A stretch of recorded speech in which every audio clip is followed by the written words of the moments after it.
현대도 국가와 국가끼리 전쟁을 할 때에도 교전 수칙이라는 것이 있습니다.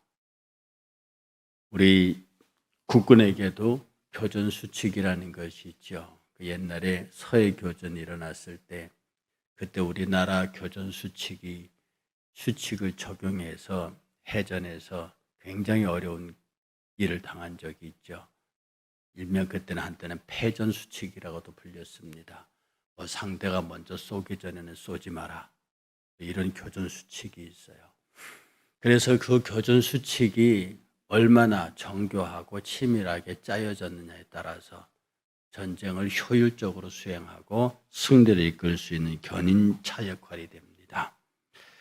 오늘 본문 속에서는요, 교전 수칙이 나타나와 있고요. 그 다음에 전쟁은 어떻게 시작하고 어떻게 끝내야 한다는 가나안 정복전쟁, 가나안에 들어가서 어떻게 가나안 정복작전을 시작해야 할 것을 차례대로 명시해 놓은 그런 성경인 말씀입니다.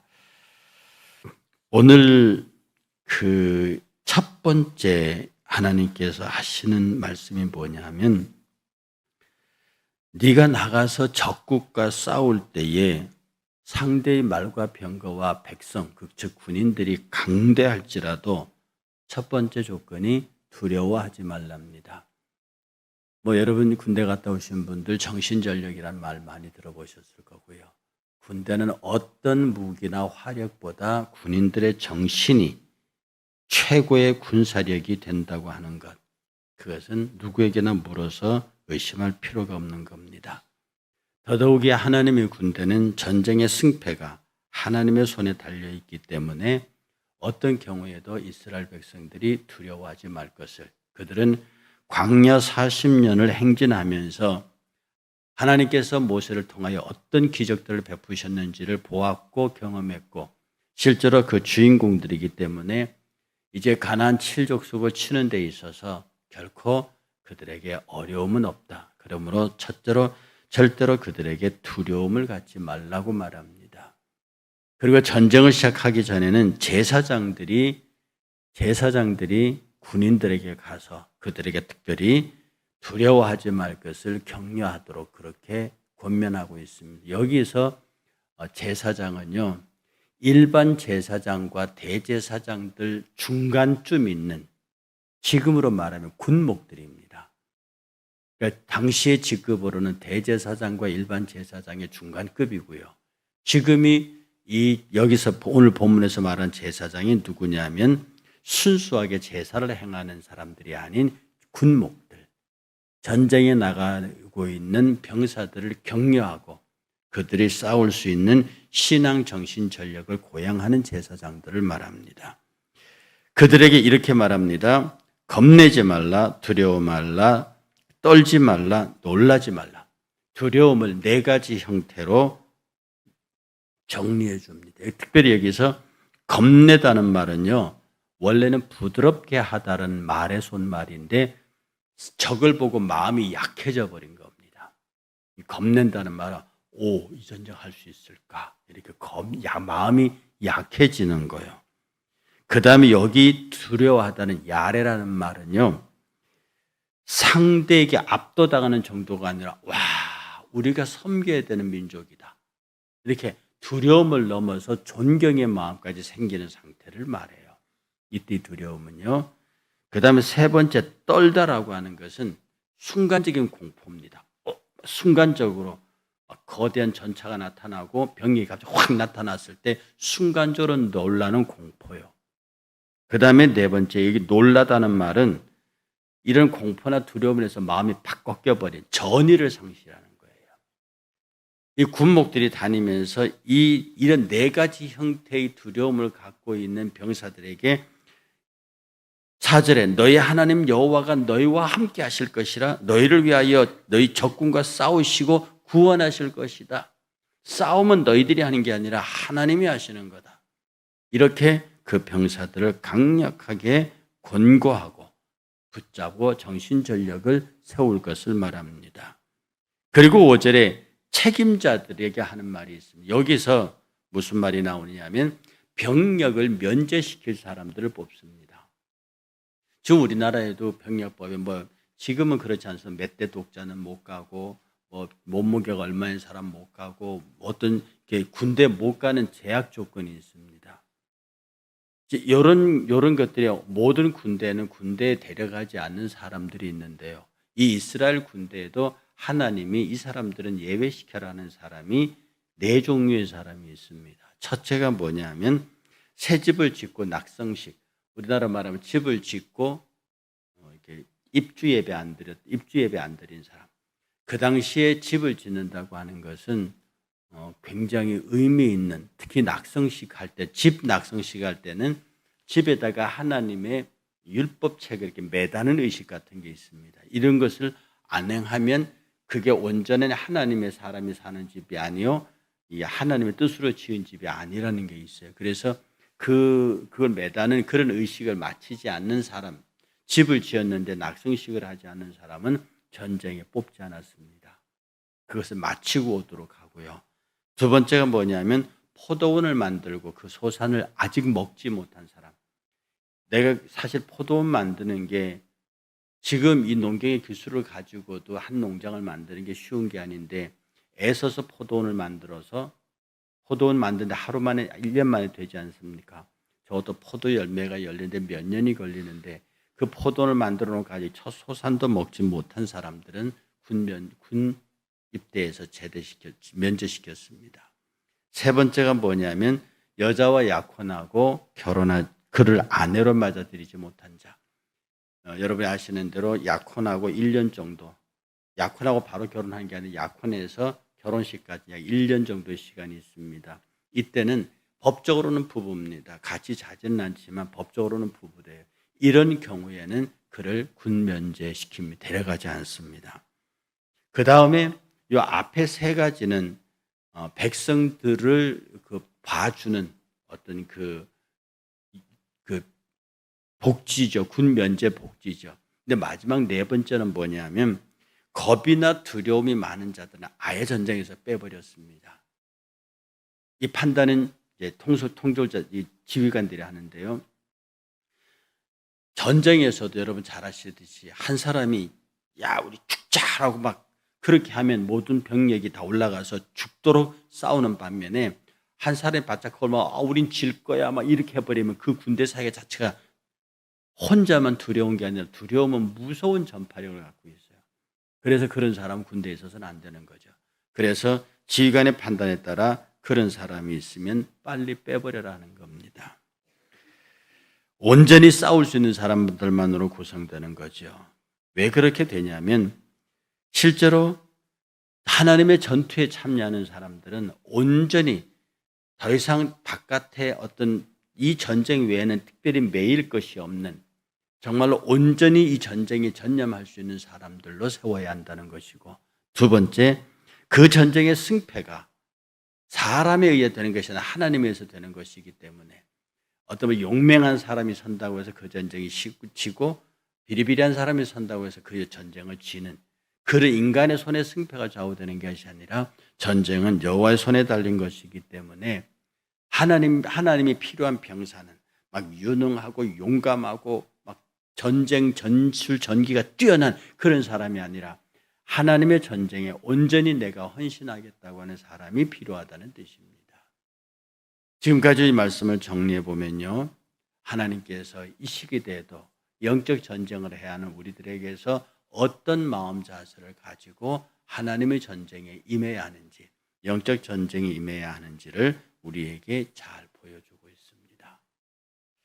그 다음에 하나님께서요, 전쟁 실제 진행할 적에 방법을 얘기합니다. 어떤 성읍을 치려 한다. 그래 먼저 그 성읍을 무조건 때려부수지 말고 항복을 구해라. 만약에 항복을 요구해서 항복하면 그 성을 받아들이고 그 성에서 조공을 받아라. 그렇게 정복하라는 뜻입니다. 근데 여기에 여러분 하나 조심할 게 있는데, 하나님께서 이스라엘 백성이 이건 너희 땅이야라고 딱 준 땅이 있습니다. 이게 소위 가나안 7부족이 살고 있는 땅이에요.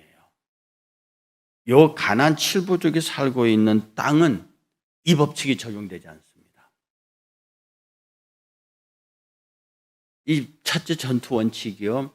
일단 들어가서 항복을 요구해서 항복하면 그 성을 받아들이고 조공받아서 너희의 성읍으로 삼고, 둘째 만약에 거절하면 그 성을 애워싸라.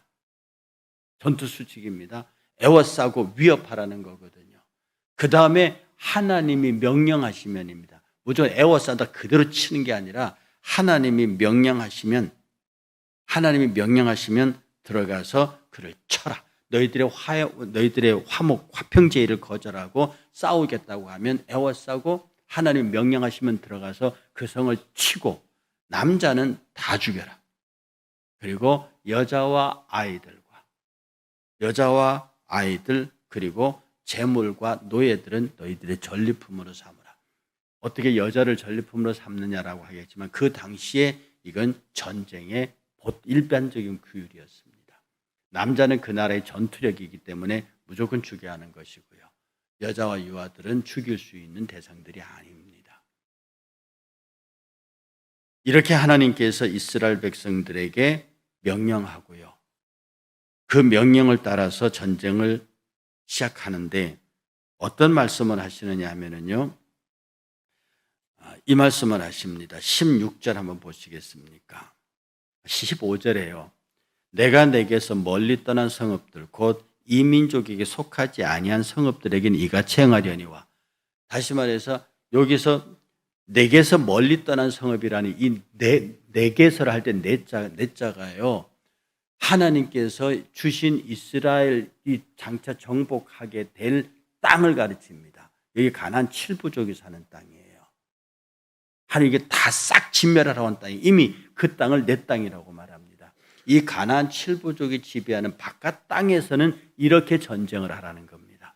화평을 요청하고 받아들이면 정복하고, 받아들이지 않으면 애워싸서 쳐서 진멸하는 그런 전쟁을 하는데, 이것은 가나안 7부족이 살고 있는 그 밖의 땅에서는 그렇게 하라는 겁니다. 그래서 16절에 오직 내 하나님 여호와께서 내게 기업으로 주시는 이 민족들의 성읍, 가나안 7부족 성읍입니다. 이 민족들의 성읍에서는 호흡이 있는 자는, 이 아이까지 포함합니다.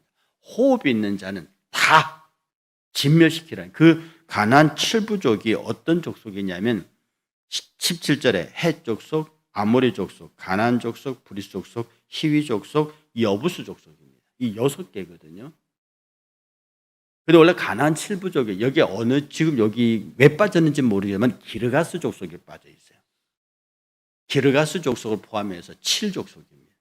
이 가나안 7족속은 그 땅에서 싹 몰아내고 다 죽이라는 거였어요. 그 이유를 하나님께서 뭐라고 말씀하셨느냐 하면 이 18절에 이는 그들이 그 신들에게 행하는 모든 가증한 일을 너에게 가르쳐 본받게 하여 너희가 너희의 하나님 여호와께 범죄할까 함이니라 얘기합니다. 이것 때문에 그렇습니다. 하나님께서요, 우리가 지금 신앙생활 할 때도 끊어버려라, 가까이 하지 말라, 이런 명령들이 많이 있습니다. 그것은요, 우리들의 생명과 직결되어 있는 겁니다. 십계명이 그러합니다. 하지 말라 이런 명령이 있잖아요. 그리고 하라는 명령이 있습니다. 이것을 분명하게 끊지 않으면 그 남은 것들이 우리를 죽여요. 하나님께서 어떻게 아무리 전쟁이지만, 아무리 적국이고 원수의 나라지만 어떻게 유아들까지 다 죽이냐고 잔인부도한 명령이라고 할 수 있습니다.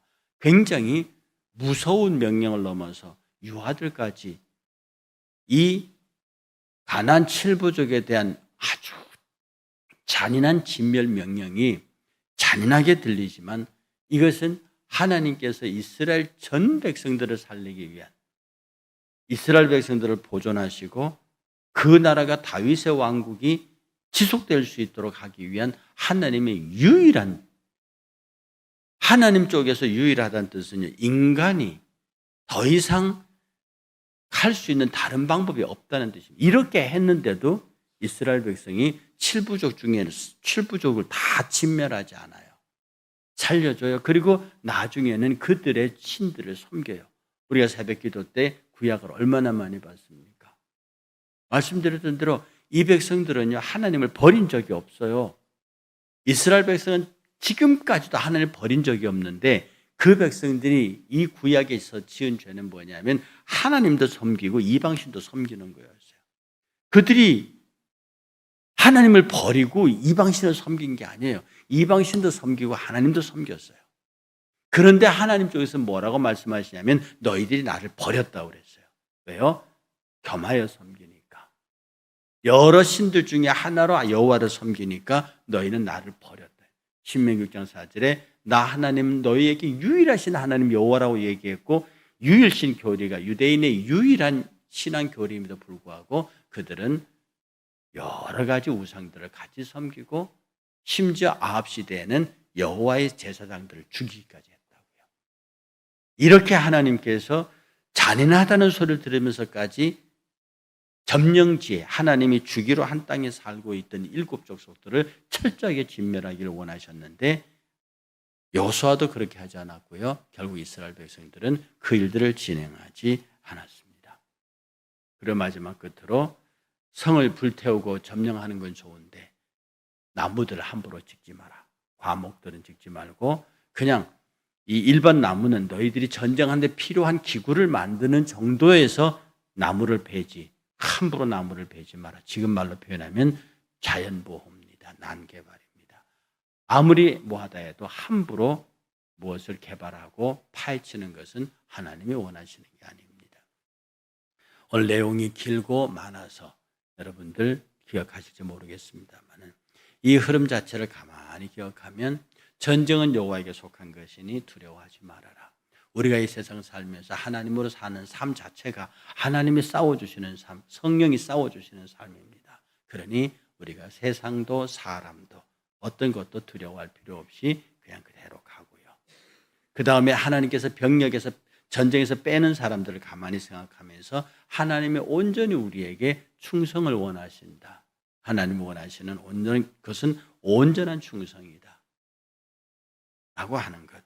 그리고 하나님께서 저 성읍들을 쳐서 다 쌍멸하라 하신 것은 잔인한 명령이라기보다도 그래도 하나님의 약속의 백성들을 잘 보존해서 하나님의 뜻을 이루시려고 하는 사랑의 계획이 있다 해서 우리 주변에서도 단호하고도 과감하게 끊어버릴 것은 끊어버리는 용기가 필요하고 어떤 이유로든지 함부로 하나님이 창조하신 자연을 부수고 파괴하면 안 된다.